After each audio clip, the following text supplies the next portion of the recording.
This was the moment David Cameron told Argentina's Kirchner to respect the right of Falkland Islanders to determine their own future.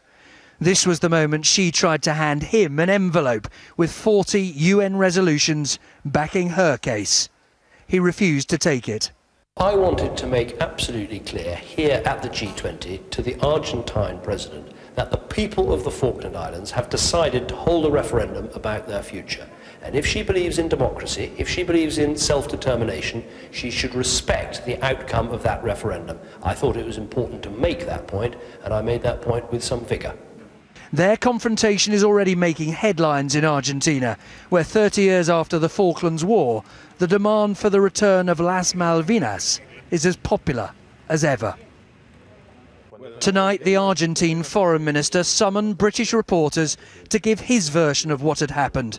Though a good English speaker, he insisted he'd only speak in Spanish. What kind of United Nations member is Great Britain, he asked, when she demands that others respect UN resolutions but doesn't comply herself? When I asked him whether this was a bid to impress voters back home, he insisted it was the Prime Minister who'd raised the topic, not the President. What do you say to British voters who say 30 years after a war, they say, why doesn't Argentina let this stand?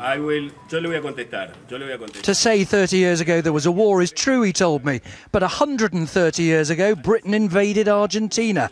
Britain is famous, he said, for being a coloniser. With that and a V for victory, he was gone, insisting that it was Britain, not Argentina, who picked the fight here.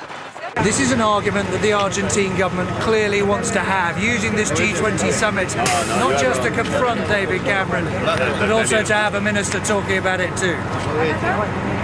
All this 30 years after the Union flag was raised by British forces on the Falkland Islands after 74 days of occupation. Let's be clear, this is what Churchill called jaw, not war. But both leaders here know how high the stakes really are.